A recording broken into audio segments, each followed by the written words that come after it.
Hey Kev, let's follow this trail over here. This looks like there might be something waiting down there. All right. Hey, wait a minute. Do you hear that? Yeah, I thought it was just me. What the heck is that? I don't know what that is. Whoa, do you smell that too? That's unbelievable. Hey, look. What the? Hey, look, those branches are moving over there. What the heck is that? Holy cow, is that what I think it is? Look at that thing. Oh my God. It's a freaking Sasquatch.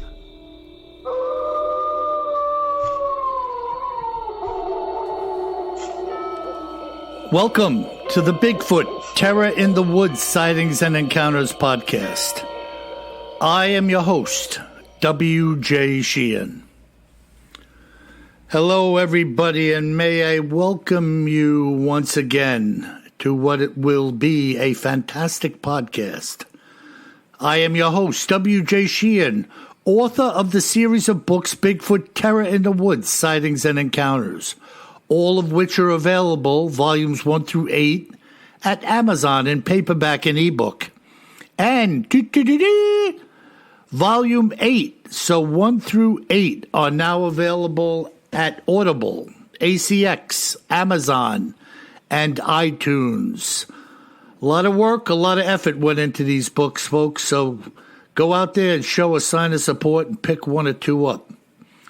And by the way, I'm hawking my newest book, How to Make Money, God's Universal Plans or Laws for Wealth and Prosperity. Do pick that up. It will be a real eye-opener for you, I guarantee. And now, may I introduce my brother and co-host, KJ Sheehan. Kev, how are you? I'm doing great. How about you, Bill?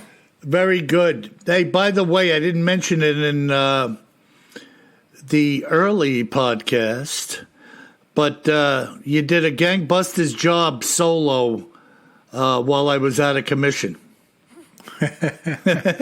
Yeah, I'm certainly glad you're back. It was not the same sitting by myself and recording, but I tried to have a little bit of fun with it. Yeah, it's good stuff, you know. I mean, it's but, you know, the podcast venue, just like a news broadcast, right? That's why they have a couple of 2 or 3 people buzzing along, you know. It kind of breaks it up a little bit, you know. Well, it's pretty amazing that in over 100 episodes, neither one of us had missed one.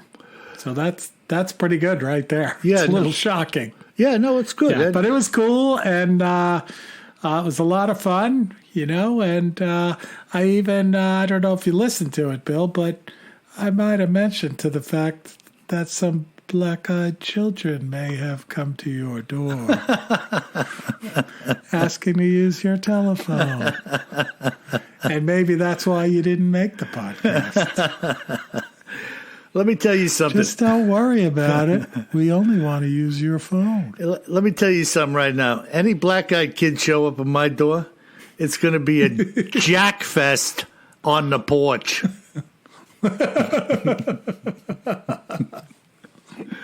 I'm going to say to them, Can you little fellas hold on for a minute? I just want to get something. Oh, we could come in while you go and get it. I'm going to come out there. We're going to have to do another black-eyed children one. That's just everybody can't get enough of the black-eyed children. Well, you know, remind me, Kev, the next time around, because I happen to have a black-eyed child in reserves. So you may want to remind me about that, and I'm going to have to this other black-eyed kid story is one for the books. And if you remind me, I'm going to pull it out and we'll do that. You know, it's in the world of Bigfoot, there's so many strange things going on. Back to the Expedition Bigfoot crew. At one point in time, they had on infrared a huge heat signature across this creek. I mean, maybe we're talking 60 feet. When Dr. Mayor turns the flashlight on, there's nothing there. She turns the flashlight off, and here's this huge heat signature on the other side of this creek. Sounds like a little Skinwalker Ranch portal phenomenon. Yeah, I'm telling you, man. That's you just can't make this stuff up. There's a lot of weirdness surrounding this phenomena. Freaking orbs of light, hearing things and seeing nothing. Branches breaking with nothing visible where the branch is being broke. How do you explain that? That's like, talk about high strangeness. That's really weird, man. Well, speaking of high strangeness. Uh-oh. Are you ready to get some creep on? Yeah. Yeah, Daddy-O. Yeah, it's this week, cryptids in the news and other oddities. We're going to talk about something that seems innocent on the surface. But as you scratch below the surface, it gets a little creepier and creepier. Well, are you ready? Yeah, I'm ready. We're going to talk a little bit about something called a spirit board or talking board, or what you probably know as a Ouija board. Ah, yes. The creepiest of creep, the Ouija. A little game that a lot of people played, and then when you really stop to think about what's going on there, and we'll talk about some of that, you might not go to bed with that Ouija board game under your bed tonight. Hey, Kev. So, if you don't know the Ouija board, or you're not quite sure if you remember what I'm talking about, this is a flat board. I think it was Hasbro, but I think it was Hasbro that made it as a game. It was super popular in the United States, probably back in the 70s or so. And it was a flat board, and it had the alphabet on it, numbers from 0 to 9, and the words yes and no. And occasionally it would have hello and goodbye, and then also some kind of weird symbols and graphics. Yeah. So it's this flat board, like a board game, with this writing on it. And then there was a small kind of heart-shaped piece of plastic or wood called a planchette. And that was an indicator. So like everybody would put their hands, their fingertips on the edges of this planchette, and they would ask the Ouija board questions, and the planchette would guide itself to either yes or no, or to the letters, or a combination of letters, or the numbers. And it usually was done during like a seance, trying to speak to those that are no longer here in the physical on Earth. Hey, by the way, Kev, the Ouija or Ouija board was actually picked up by Parker Brothers. Okay, but it was Hasbro back then. Was it? For sure. Okay, Yeah. and Parker Brothers, I believe, said that at one point it was selling more than Monopoly, Oh, I believe it. which was probably their most popular board game at the time, Yeah. And by the way, if you go all the way back, 1100 AD in China, they talk about something similar. They mention it as automatic writing, where something like a Ouija board was used to communicate with the spirit world. Great. So it goes back in time. Yeah. Like a lot of creepy things do. Yeah, well, people don't learn their lessons. There's always people out there that are looking for something they don't have, wherever it may be found. Right. And the original Ouija board was created in Baltimore, Maryland in 1890, believe it or not. So, and where do you think it came out of, Bill? Like what drove, what's believed to have driven a lot of the phenomena and the desire to talk to the dead back in the 1890 time frame? This is a hard one, but I don't know if you know it or not. In the 1890 time frame, what would have... Well, that was a time when they were delving into a lot of what was called spiritualism. Yeah, and one of the reasons why they were doing that, do you remember, was because of the Civil War. So many people had died, and so many people knew people that died so suddenly that it led to this spiritualism era of sorts in the U.S. So you're spot on. Yeah, there was a big uprise or rise in people who said they were mediums, seances, all of this stuff, because people wanted to talk, who had suffered losses, were believing they could talk to these people. And a lot of people were throwing con games back then, fakery and whatnot. If you remember, do you remember Harry Houdini, Kev? Of course you do, right? Oh, yeah. I think Uncle Harry. Yeah, Uncle Harry. I think Harry was on a little bit of a mission at one time because he had caught somebody, I think, trying to dupe him. And he went on a little rampage, if I recall correctly, trying to uncover people around that were faking it. And a lot of people were ticked at him at the time, as I recall. Because they were making money. They were making money scamming people. Oh, yeah. Con men have been around for a while. Yep. But this is pretty interesting. So, back then, after the Civil War, basically nearly everyone had lost a father, a son, an uncle, a grandfather, or a cousin. So basically, death touched everybody in a way that had not happened previously in the U.S. And people just, they never got a chance to say goodbye to anyone and things like that, and didn't really know what happened, right, to them.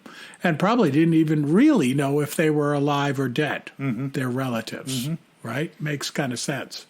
So they would use these Ouija boards and some of these folks, these mediums, to help them try to get in touch with these lost family members and understand what was going on.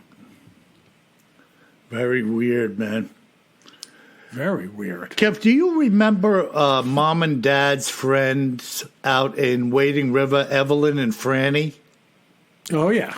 Okay. Did you ever go over their house when you were young? Do you remember them? Oh, yeah, many times. Many times. You remember the daughter, Susan?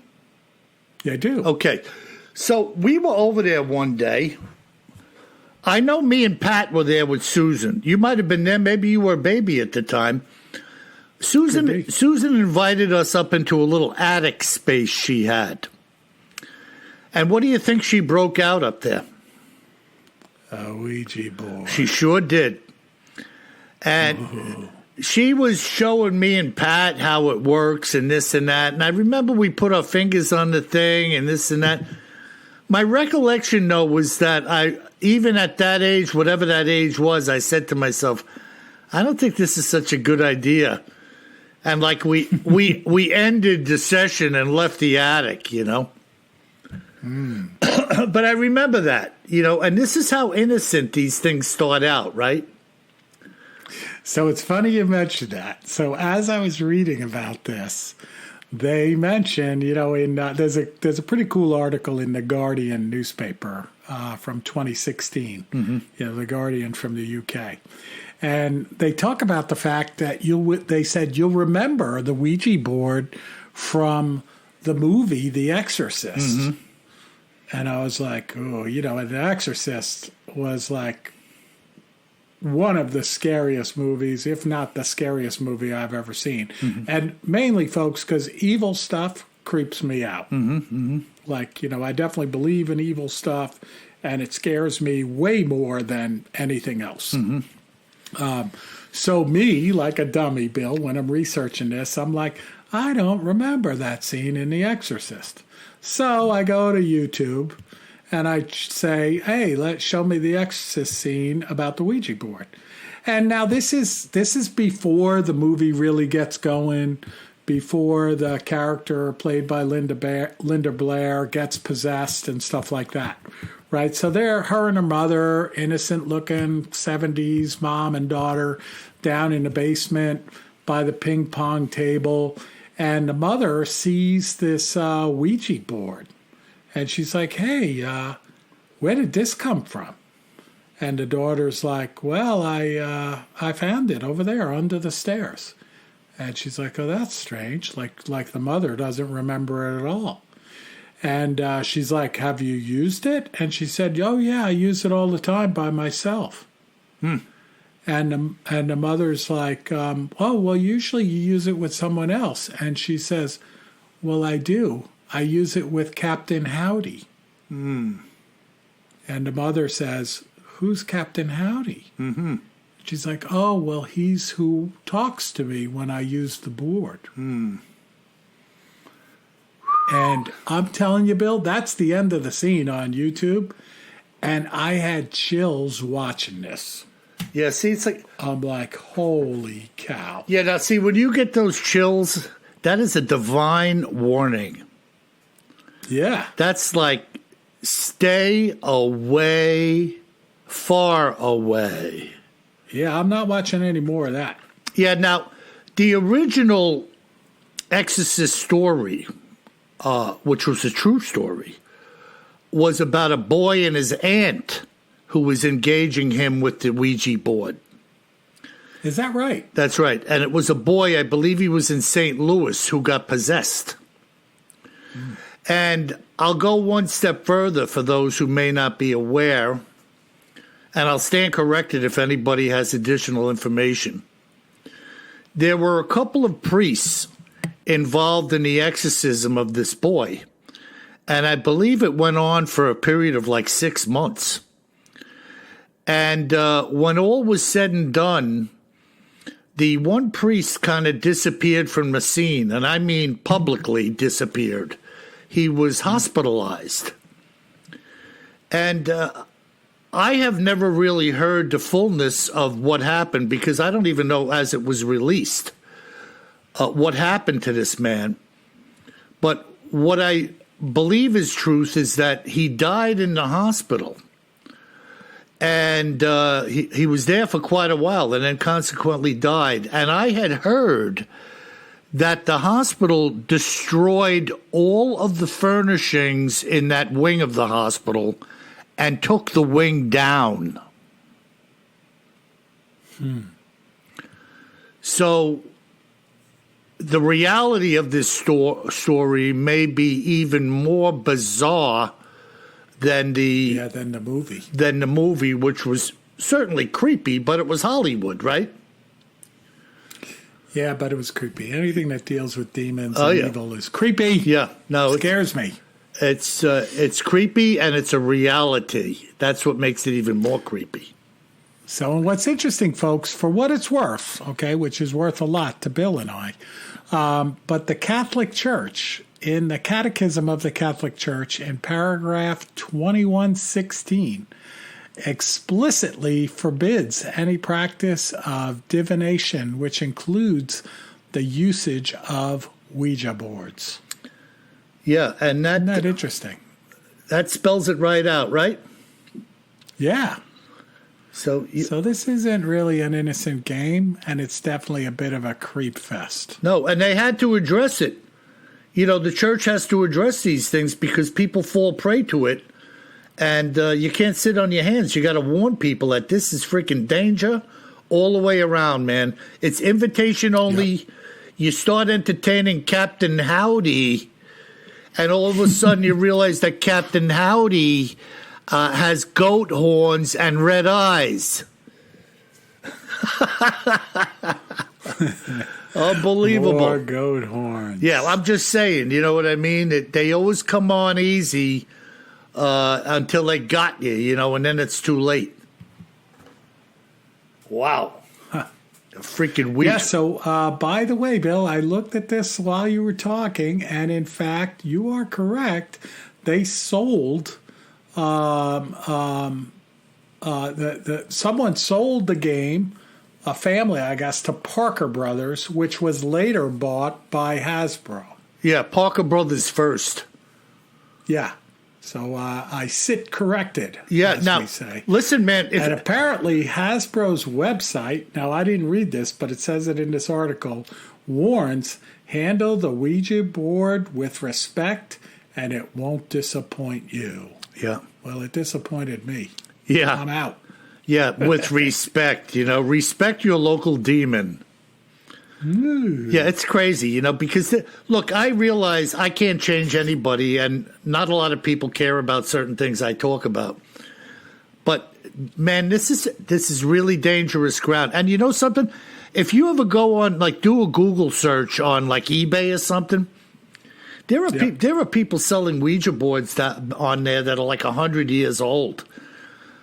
There's people out there that collect them.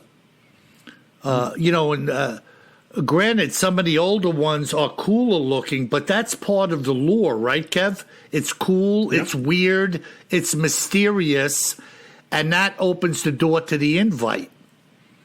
Oh, yeah. And, hey, let's shut off the lights. Right. Let's do some chanting. Let's try to contact somebody that's dead. And, hello.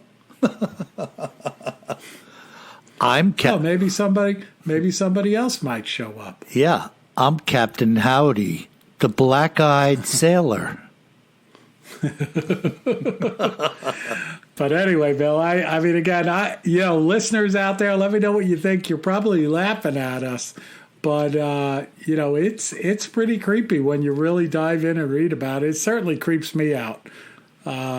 So that's it, Bill. The Ouija board. Very cool. Certainly under the category of oddities. No doubt about it. And by the way, I never bought one. We don't have one. So if I come across one later, I may be calling you, Bill. Yeah. I'll give you the lighter. I don't know how it got here. I'll give you the lighter fluid, and you can ignite it out in the fire pit. Exactly. Yeah. Well, I got a cool. I might even put a couple of rounds through it, too.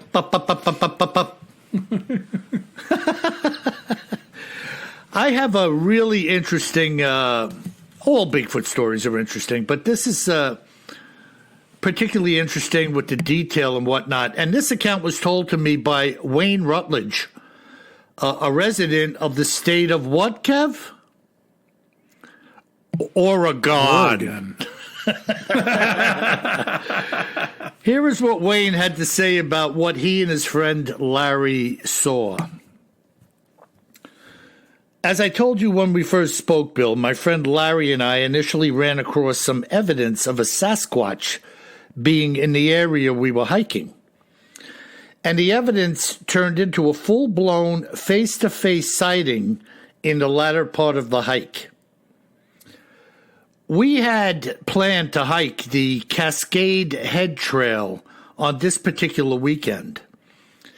And as fate would have it, the weather was not exactly cooperating. There was a drizzle and fog, but as it turns out, the conditions worked favorably in regards to the initial evidence we had found. Evidence which then had us on guard for the rest of the hike, which I believe was the cause of us ultimately seeing this creature.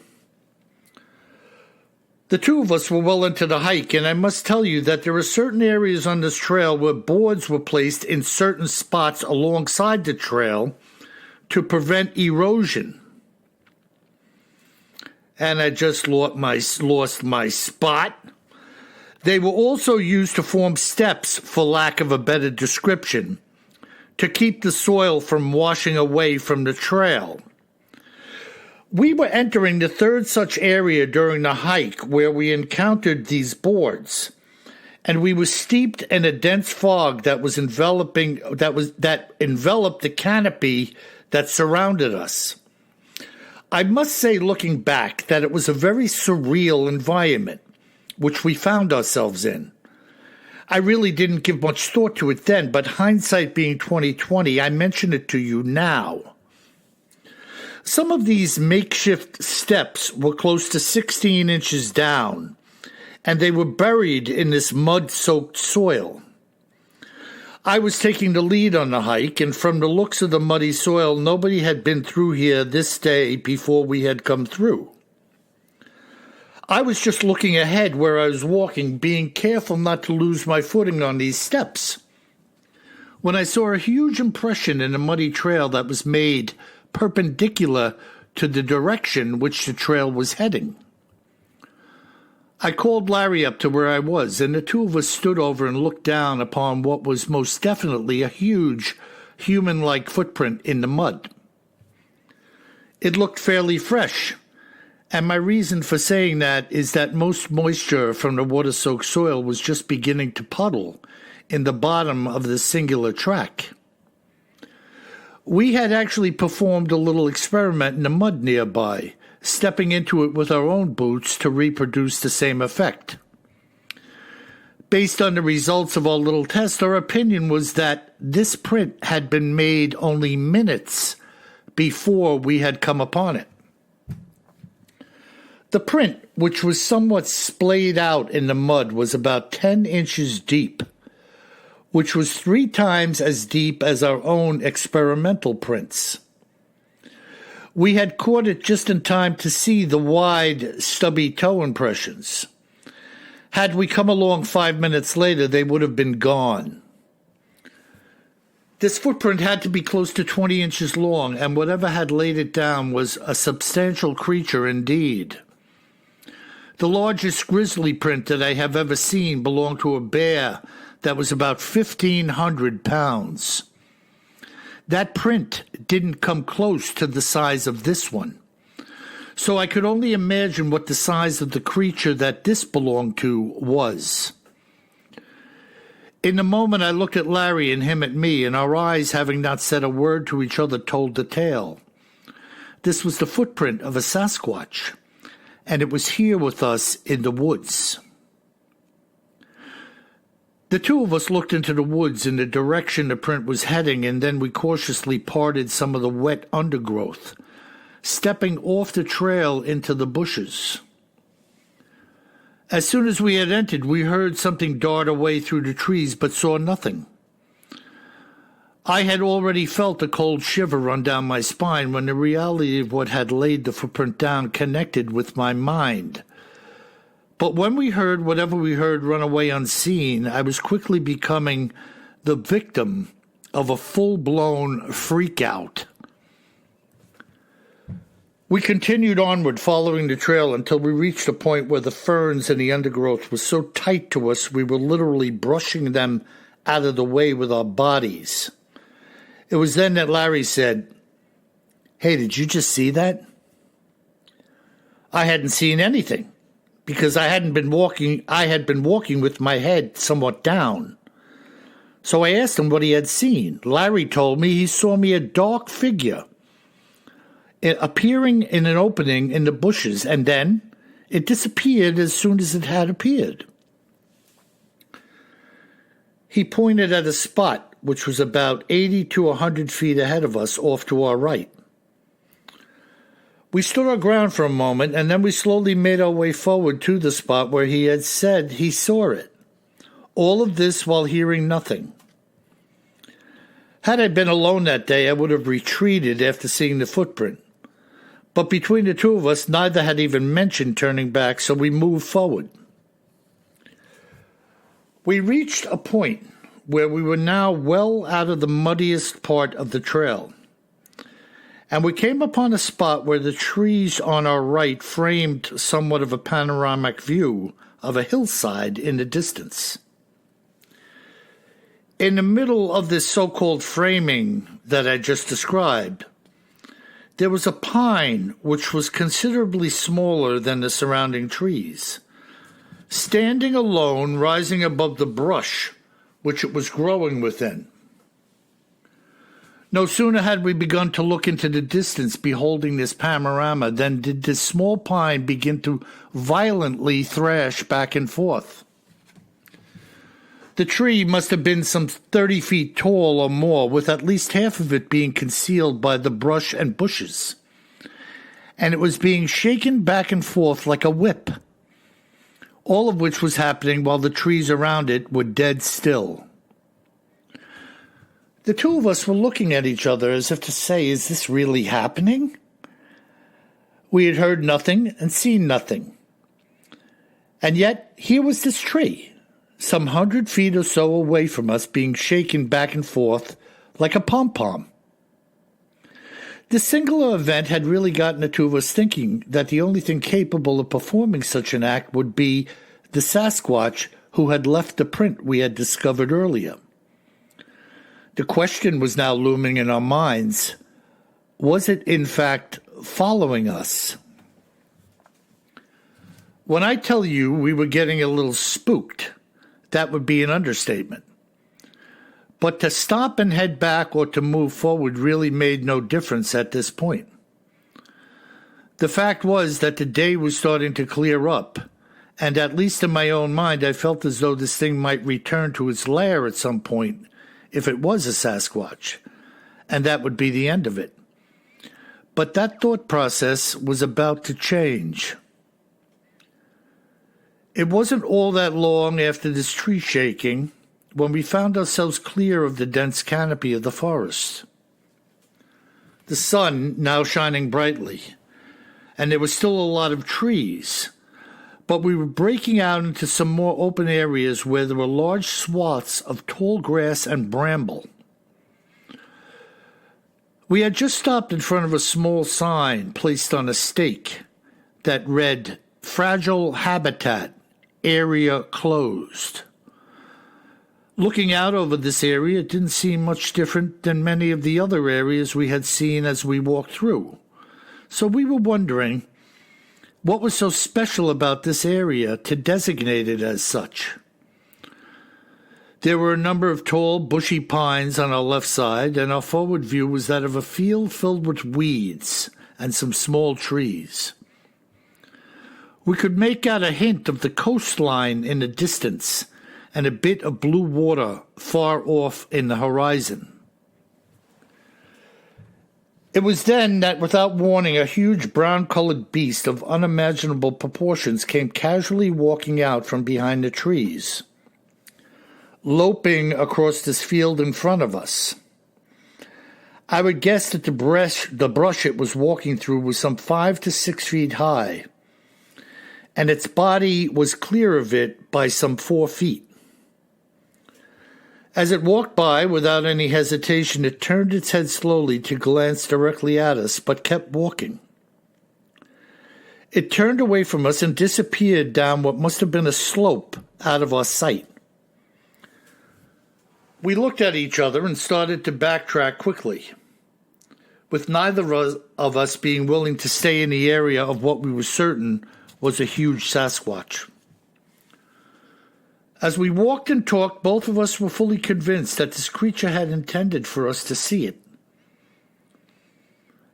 With what we were calling the warning of the tree shake, and second, by making itself fully visible to us. To me, it was an ever-increasing show by this creature that it didn't want us there, and who knew how it may have ended had we stayed. For the entire hike back out, we had neither heard nor seen anything else, but we couldn't help thinking that this creature was stealthily watching us as we left its domain. The thought had also crossed our minds that perhaps there was more than one on either side of us. I say this because after seeing the creature in the field, I was wondering if the singular footprint which we had seen earlier, as big as it was too small to be of that creature. It had to have been some 9 feet tall, 1,500 pounds, perhaps even more. Massive. The upper body appeared to be virtually close to 2 feet thick from front to back. Its arms and hands were off the charts in both size and thickness. The head seemed to be directly connected to the upper body, and by that I mean there was no neck. It had turned its entire upper torso to look at us. Its face had what I would describe as an overhanging brow, and the nose was flat and broad to the face. There was very little hair on the face, with the exception of what I would describe as hair above the lip and on the chin, giving it the appearance of a scraggly beard. We made it all the way back to our starting point with no further activity being seen or heard from the beast, and yet it had made an indelible mark on both of us, something we will never forget. What do you think of that, Kev?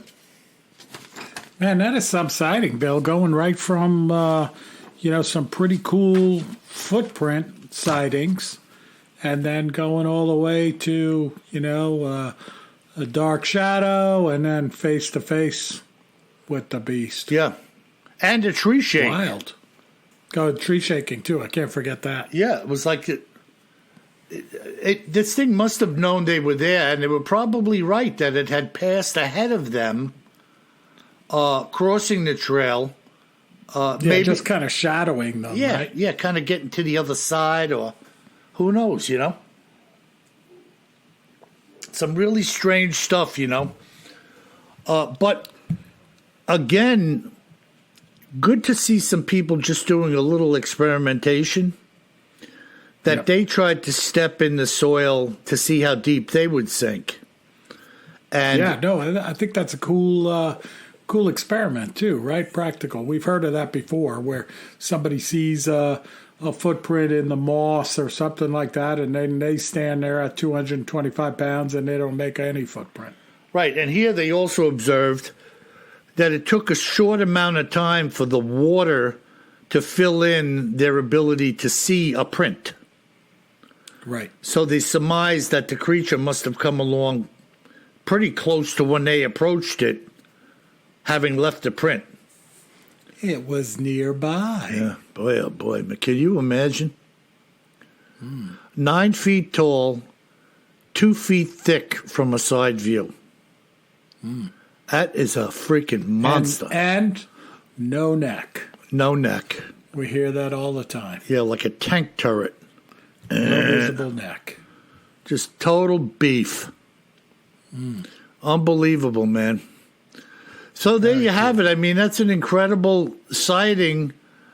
Again, people out there doing a little something on a little R&R, and it turns into a full-blown Bigfoot sighting. Oh, yeah.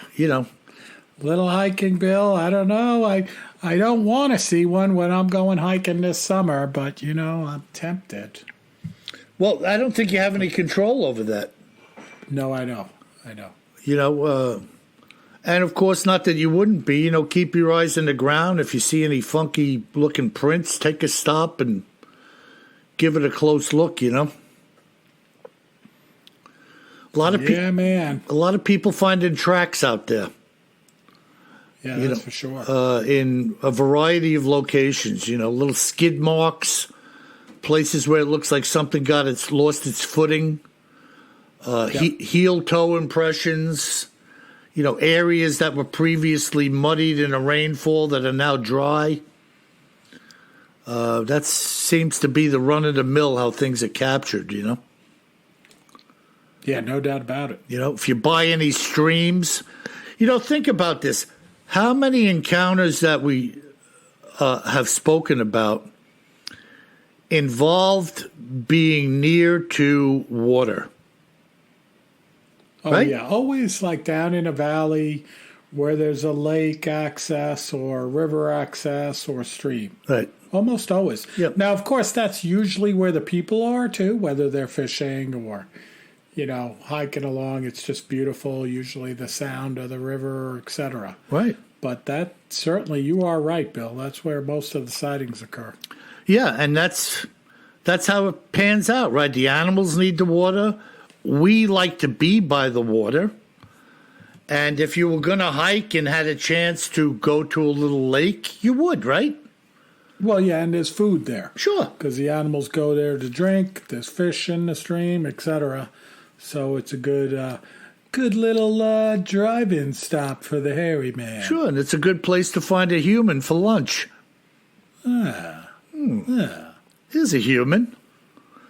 Nice. I'm a little hungry. I was going to eat a moose today, but Kevin looks good. All right, Bill, that is a great account. We are going to go out to listener mail, where we got some good ones. And you might have heard, I heard some growling and like snarling out in my backyard, looking out into the darkness. It wasn't Martha, because she's sound asleep, but maybe it was a dog man. I wish I And would our have. first letter comes in from Buddy from Perth, Australia, out in the wild west of Australia. Uh-huh. And he writes simply, "Bring back Dog Man. Wow. Can't get enough of the red eyes and pointy ears looking through the second-story window. Oh, my Way goodness. creepier than our little old Yowie, Yeah. Buddy." Yeah, that was my, the folks down in Louisiana. Remember that with the lightning flash, Kevin? They said they saw the it. lightning flashing, looking out the window and seeing the pointy-eared snout looking in the window with red eyes. Oh, man. So Buddy liked that one. So Buddy, we'll see what we can do. Bill, see if you can dust off a dog man encounter, and I'll do the same. Well, I do have some dogman encounters. The problem is I don't have like any instant recall from my inventory, and I really, if you saw the way I work, I don't particularly have any organized methodology. So I could work at that if I remember. But really, I kind of enjoy just randomly bringing things to the table. Yeah, that's okay. Yeah, Yeah. that's okay. I'll look for some dog man for cryptids in the news and other oddities as well. Yeah, and there was already something else we talked about doing that I already forgot about. So There you go. And while you're forgetting about stuff, send me that autographed copy of a book. I already forgot about it. All right. Our second letter comes in from Adam from Iowa. And I think Adam's written into us before. Let's see what he says here. Hey there. Oh, and the subject is building things on graveyards. Hey there, guys. I'm gradually getting caught up with your podcast. Excuse me. I'm currently on episode 68. He says, "These type of things fascinate me. You mentioned building on top of graveyards when talking about Hales Bar Dam. If you have not already, look up Black Hope Cemetery in the Newport housing development near Crosby, Texas. Read about what some of these homeowners experienced. It gave me the creeps. And also read about the Villisca axe murder house in Iowa." Is that? Oh, this is the one you were talking about, Bill. I think you talked to him, right? I spoke He to said Adam. it's very haunted. I actually stayed there overnight with a paranormal investigation team back in 2012. And I have some stories about that night. As I've always believed, and it seems you do as well, evil entities cannot harm those of us marked out by the Lord. I love the gospel stories of Mark when Jesus casts out demons with so much authority that they scatter in fear. I'm glad we are on his side. I'll continue to get caught up with the podcast and will likely chime in with insights and ideas now and then. My 9-year-old son loves hearing me recount tales of the Rougarou, the Dark Watchers, children with black eyes, Hey. and of course, Bigfoot. Take care and God bless. Adam from Iowa. Wow. Stuff. I got to check out some of those graveyard stories. Ooh. Yeah, check out that scene, Kev, down in Texas he was talking about. Yeah. We got to see what she was shaking. Black Hope Cemetery. I mean, it's got a name right there. Like when they call it the Black Hope Cemetery, that's not good right there. Yeah, where does Black and Hope go together? That's going to be... in a graveyard. It's going to be some weird stuff coming out of that. Yeah, something going on. We'll get back to you on that one, folks. Yeah, I spoke to Adam. He had some odd experiences in that house. It's a place where they had to pay. You know, a lot of these... Pay to stay. Yeah, a lot of these purported haunted locations are now charging people who want a thrill or ghost hunters to stay there for a night, 2 or 3 or 4. Maybe they bust out the Ouija board, too. Oh, my goodness. There's no doubt they would. I mean, really, people don't know what they're getting into. You know what I mean? How many times have you watched one of these ghost shows, if you've ever watched one of them, and one or two of the participants who are regularly involved will say that they think that things have followed them home? Yeah. And they're serious. Yeah. Somebody will say, look... a little spiritual hitchhiker? Yeah. Yeah, it's bad stuff, man. It's bad stuff. It's called attachment. Not good. Not good. Yeah. You know what... All right, we're going to move to Michigan, Bill, with Joe. And the subject is my sister. Not my sister, not your sister, Bill, but Joe's sister. Okay. He says, hey, guys, hope you are well. I just have to say that women that turned your podcast into a drinking game, oh, my God, I couldn't stop laughing. Okay, my sister, she's staying with my wife and I for a month or so. She lives in Quebec. She came down to help with my dad. Her and my brother-in-law live on 3 acres in the middle of nowhere in the province of Quebec. They were driving home one night, and my sister says, holy crap. Okay, that's not what she really said. Yeah. What is that? My brother-in-law said it was a cow. Okay, that was 4 years ago. And, Bill, I did put down that cheap beer, and I bought one of your books. My sister started reading it, and she says, holy crap, I think I saw a Bigfoot. He was walking on all 4s. I asked her if its back legs bent at the knee, and funny thing was, she said yes.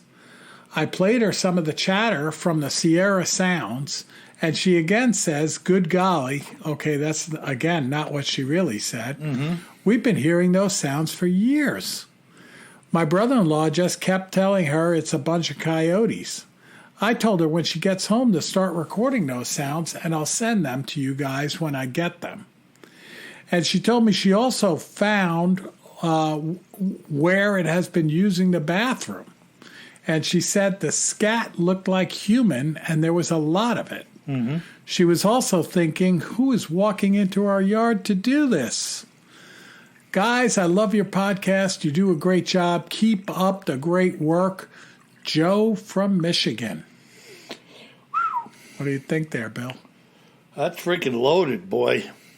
There's a lot going on there. Yeah. And again, here we are up in Michigan. Do we know, without giving them up, any location in Michigan, or we don't know? Don't know. Yeah. Don't know. Multifaceted, right? Scat. Yeah. I was just talking to somebody about Bigfoot having a potential to be knock-kneed. Really? Because if you think about it, if you try walking out in your yard in a linear fashion for any distance, 1 foot in front of the other, Okay. it's a very odd kind of gait for us to maintain. It's kind of uncomfortable. But the fact that these guys seem to walk with their steps in line on a regular basis, it leads me to believe that they may be the anatomy of their knees may be quite a bit different than ours. allowing the knees to come inward more so this one foot in front of the other would be more natural for them or wouldn't be bothersome. Could be.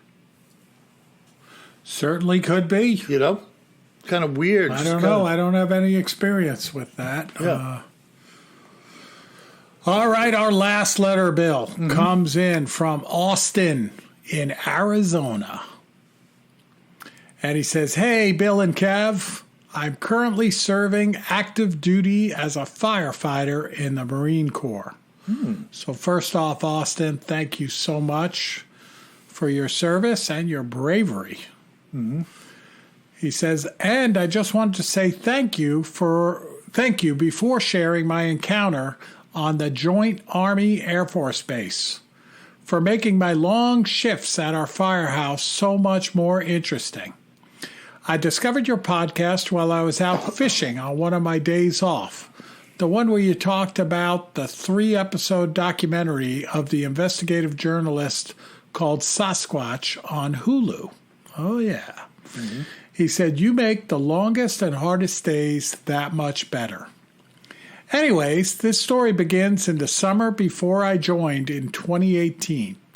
I was a newly graduated and freshly turned 18-year-old kid, spending the summer with my mother and stepfather, who serves in the Army, on the Joint Army Air Force Base Lewis McChord in Tacoma, Washington. Every morning I went on regular walks talking with a friend of mine back in Illinois. Some days I'd venture out to the gas station right by the house to get a pack of cigarettes before my hike.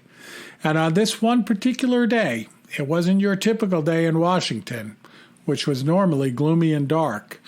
It was midsummer, so it should have been a cool 60 degrees out with some rain, but that day was exceptionally sunny and 70 degrees. As I approached the normal route to embark on a different part of the trail I hadn't yet explored, I had a sense of dread come over me.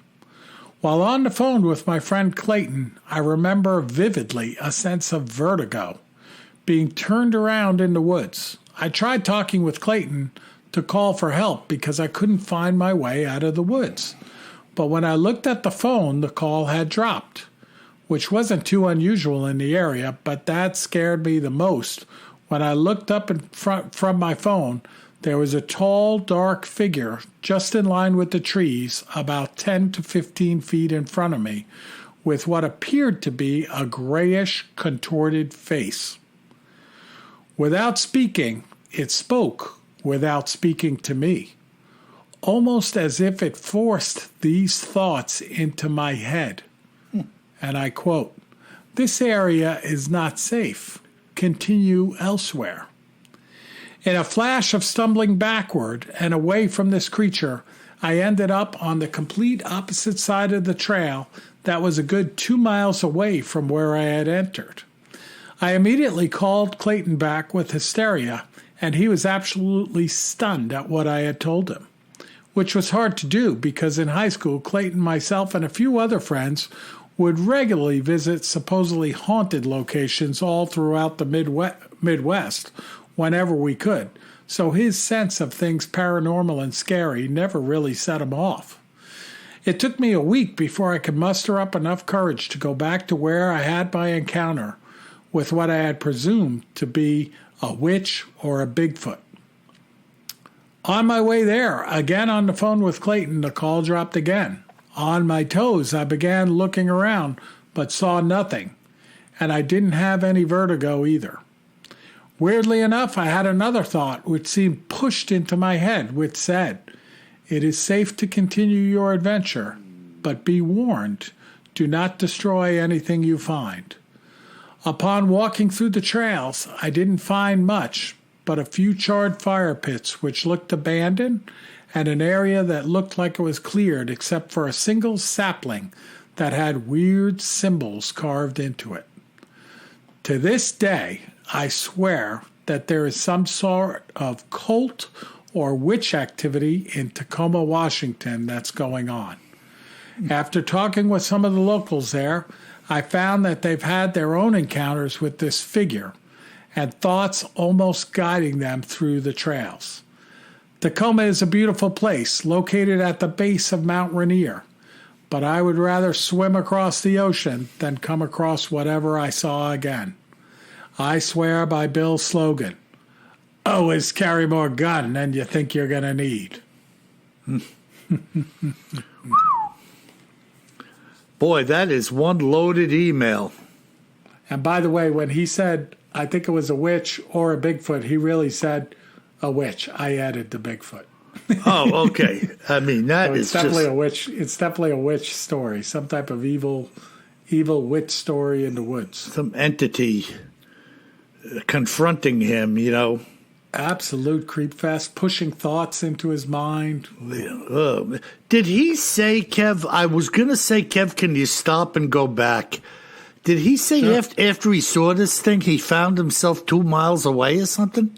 I think he just meant that he was backtracking and, running, and by the time he realized that he was 2 miles away. I don't think he was, transported. Okay, Yeah. okay. I kind of... Yeah, it's kind of funny how he wrote it, but I think that's all he meant. Yeah, I kind of missed that, and I was like, huh?